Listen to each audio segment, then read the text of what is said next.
Warahmatullahi wabarakatuh. Yang terhormat kepada Ibu Yeniati Ulfa MPD selaku pengampu mata kuliah studi fikih. Perkenalkan, nama saya Naifa. NPM saya 24 12 10 46 02 13. Di sini saya izin untuk menjelaskan tentang studi fikih untuk memenuhi tugas setengah semester, yang dimana di sini ada 3 poin. Yang pertama adalah pengertian studi fikih, yang kedua ada tujuan studi fikih, dan yang terakhir ada ruang lingkup studi fikih. Yang pertama adalah pengertian studi fikih. Ilmu fikih ialah ilmu yang mempelajari tentang hukum-hukum Islam yang berhubungan dengan perbuatan manusia. Dan juga studi fikih ini ada dua, ada secara bahasa dan ada secara istilah. Secara bahasa, fikih berasal dari bahasa Arab yang berarti pemahaman yang mendalam. Sedangkan menurut istilah adalah ilmu yang mempelajari hukum-hukum syariat yang bersifat praktis atau amaliyah yang diambil dari dalil-dalil yang terperinci. Poin yang kedua adalah tujuan studi fikih. Yang pertama adalah mengetahui hukum-hukum Allah agar seseorang tahu mana yang halal, haram, wajib, sunnah, dan makruh. Contohnya yang halal dalam kehidupan sehari-hari kita yaitu seperti saat kita memakan, ada buah-buahan, sayur, daging, susu, dan ikan. Yang kedua, membentuk pribadi muslim dan taat dengan beribadah sesuai tuntunan syariat seperti sholat, zakat, puasa, haji, dan ibadah muamalah. Yang ketiga, ada menjaga pedoman dalam kehidupan.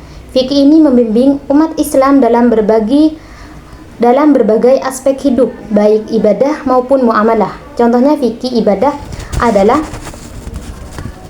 tata cara bersesuci seperti wudhu, tayamum, dan istinja. Kalau yang muamalah seperti tata cara akad dan transaksinya.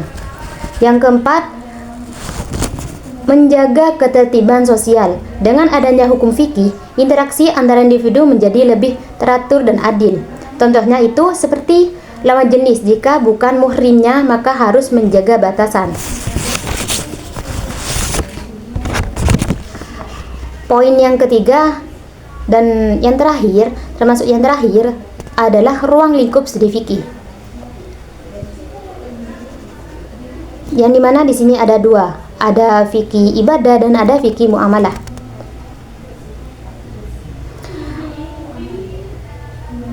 Fikih ibadah membahas hukum-hukum yang berkaitan dengan hubungan manusia kepada Allah. Contohnya, taharah atau bersesuci dalam Islam adalah wudhu, mandi, dan tayamum. Bersesuci dilakukan untuk membersihkan diri dari hadas dan najis.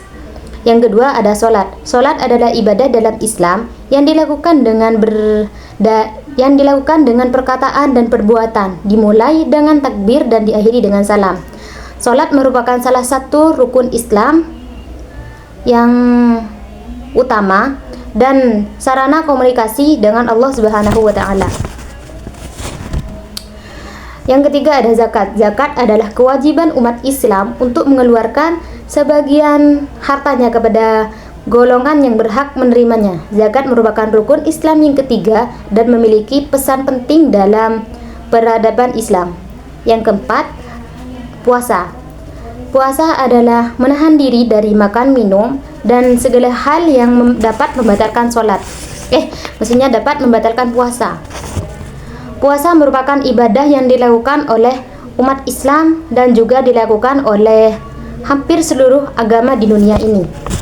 Yang kelima, haji. Haji adalah ziarah Islam tahunan ke Mekah, kota suci umat Islam, dan kewajiban bagi umat Islam yang harus dilakukan setidaknya sekali seumur hidup bagi mereka yang mampu. Yang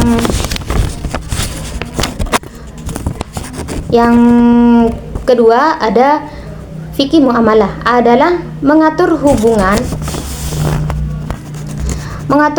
antar manusia dalam kehidupan sosial. Di antaranya ada warisan. Warisan adalah pengaturan pembagian harta peninggalan dari orang yang meninggalkan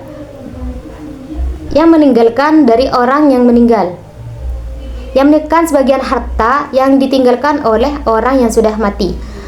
kepada ahli waris. Sistem warisan Islam didasarkan pada prinsip keadilan, kepastian, dan keharmonisan. Sekian, kurang lebihnya mohon maaf. Wassalamualaikum warahmatullahi wabarakatuh.